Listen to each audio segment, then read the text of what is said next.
ये कोई न्यूज़ है?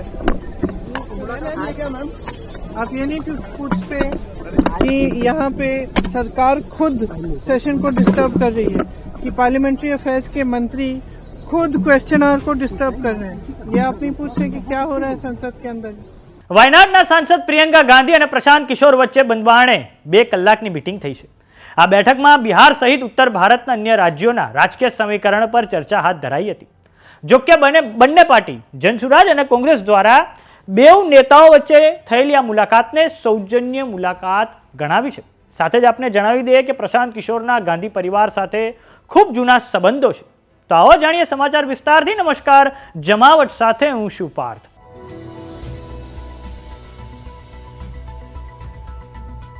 પ્રશાંત કિશોર અને કોંગ્રેસના વાયનાડના સાંસદ પ્રિયંકા ગાંધી વચ્ચે બંધારણે એક બેઠક થઈ છે. આ બેઠક 2 કલાક સુધી ચાલી હતી. સાથે જ ઉત્તર ભારત સહિત બિહાર રાજ્યની રાજનીતિ પર બેઉ નેતાઓ વચ્ચે આ બેઠકમાં ચર્ચા થઈ છે. જનસુરાજ પાર્ટીના સ્થાપક પ્રશાંત કિશોર અને ગાંધી પરિવાર વચ્ચે સંબંધો ખૂબ જૂના છે. 2021ના વર્ષમાં જેડીયુ સાથે મોહભંગ થયા બાદ પ્રશાંત કિશોરે કોંગ્રેસને બેઠી કરવાનો પ્રસ્તાવ આપ્યો હતો. તેમણે તે સમયે સોનિયા ગાંધી સહિત કોંગ્રેસના નેતાઓને 10 જનપદ ખાતે પીપીટી બતાવી કોંગ્રેસને બેઠી કરવાનો એક પ્લાન સૂચવ્યો હતો. અને આ પછી સોનિયા ગાંધી દ્વારા પ્રશાંત કિશોરના વિચારો પર કામ કરવા માટે એક એમ્પાવર્ડ એક્શન ગ્રુપ બનાવવામાં આવ્યું હતું. પ્રશાંત કિશોરને તેમાં જોડાવા માટે આમંત્રણ આપવામાં આવ્યું હતું અને એ પછી પ્રશાંત કિશોરે કોંગ્રેસની આ ઓફરને ઠુકરાવી દીધી હતી. આમ તે સમયે પ્રશાંત કિશોરની કોંગ્રેસમાં ભૂમિકાને લઈને બેઉ પક્ષો વચ્ચે સહેમતિ નહોતી સધાઈ. આ પછી પ્રશાંત કિશોર 2 ઓક્ટોબર 2022ના વર્ષમાં બિહાર રાજ્યમાં જનસુરાજ પદયાત્રા શરૂ કરે છે અને તે પછી બિહાર વિધાનસભાની 2025ની ચૂંટણીઓમાં ઝંપલાવે છે. ગયા મહિને પરિણામ આવ્યા અને એ વખતે જનસુરાજ પાર્ટીએ જે 238 બેઠકો પર ઉમેદવારો ઊભા રાખ્યા હતા તેમાંથી 236 ઉમેદવારોની ડિપોઝિટ જપ્ત થઈ ગઈ હતી. જ્યારે કોંગ્રેસ બિહારમાં 61 બેઠકો પર વિધાનસભાની ચૂંટણીઓ લડી તે માત્ર 6 બેઠકો પર જ સમેટાઈ ગઈ હતી. તો હવે સંસદના પરિસરમાં જ્યારે પત્રકારોએ પ્રિયંકા ગાંધીને પ્રશાંત કિશોર સાથે મુલાકાતને લઈને સવાલ પૂછ્યો ત્યારે તેમણે એવો જવાબ આપ્યો છે કે આ તો કોઈ ન્યૂઝ છે. દેશમાં કેટલી સમસ્યાઓ છે, અમે વાયુ પ્રદૂષણ પર ચર્ચાની માંગ કરી રહ્યા છીએ ત્યારે તમે આ રીતના સવાલો પૂછો છો. આ સાંભળો પ્રિયંકા ગાંધીએ પ્રશાંત કિશોર સાથે મુલાકાતને લઈને मीडिया समक्ष શું प्रतिक्रिया આપી છે. ये कोई न्यूज़ है? क्या मैम आप ये नहीं पूछते कि यहाँ पे सरकार खुद सेशन को डिस्टर्ब कर रही है कि पार्लियामेंट्री अफेयर्स के मंत्री खुद क्वेश्चनर को डिस्टर्ब कर रहे हैं? ये आप नहीं पूछ रहे कि क्या हो रहा है संसद के अंदर?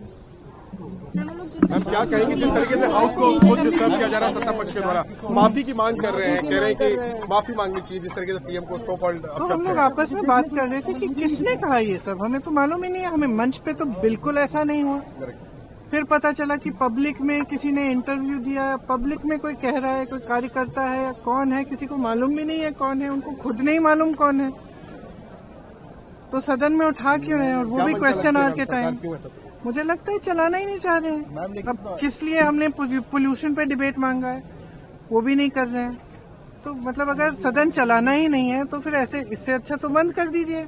कम से कम जितना पोल्यूशन हमारी सारी गाड़ियां जो है सब लोग 10-10 गाड़ियां लाते हैं सिक्योरिटी की, जितना पोल्यूशन फैला रही है वो तो बंद हो जाएगा.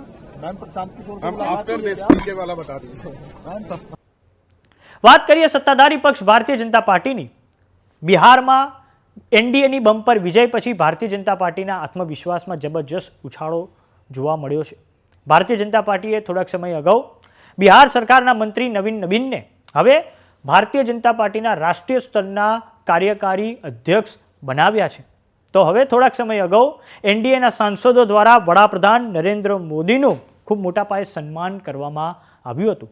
કેમ કે 2024ની લોકસભાની ચૂંટણીઓમાં ભારતીય જનતા પાર્ટીનો વિજયરથ 240 સીટો પર અટકાઈ ગયો હતો અને તે પછી હરિયાણા, મહારાષ્ટ્ર, દિલ્હી અને હવે બિહારમાં જે બીજેપીની બમ્પર જીત થઈ તેને લઈને હવે એનડીએમાં ફરી એકવાર આત્મવિશ્વાસ જોવા મળી રહ્યો છે. અને સાથે જ 2026ના મે મહિનામાં આવનારા સમયમાં અસમ, કેરળ, તમિલનાડુ, પશ્ચિમ બંગાળ અને પુદ્દુચેરીમાં વિધાનસભાની ચૂંટણીઓ છે. અને ભારતીય જનતા પાર્ટીનો પ્રયાસ છે કે દક્ષિણના 2 મહત્વના રાજ્યો કેરળ અને તમિલનાડુ સાથે જ પૂર્વનું ખૂબ મહત્વનું રાજ્ય એવું પશ્ચિમ બંગાળ ત્યાં ભારતીય જનતા પાર્ટી પોતાનું સંગઠન મજબૂત કરે અને ત્યાં પોતાની સરકાર બનાવે. અને બંગાળ માટે ભારતીય જનતા પાર્ટીએ તૈયારીઓ અત્યારથી જ શરૂ કરી દીધી છે. તો પ્રિયંકા ગાંધી અને પ્રશાંત કિશોર વચ્ચેની આ મુલાકાતને લઈને આપનું શું માનવું છે અમને કોમેન્ટ બોક્સમાં લખીને જરૂર જણાવો.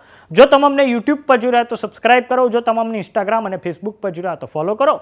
સાથે જ અમારી વોટ્સઅપ ચેનલ આવી ગઈ છે, જોઈન કરવાનું ના ભૂલતા. નમસ્કાર.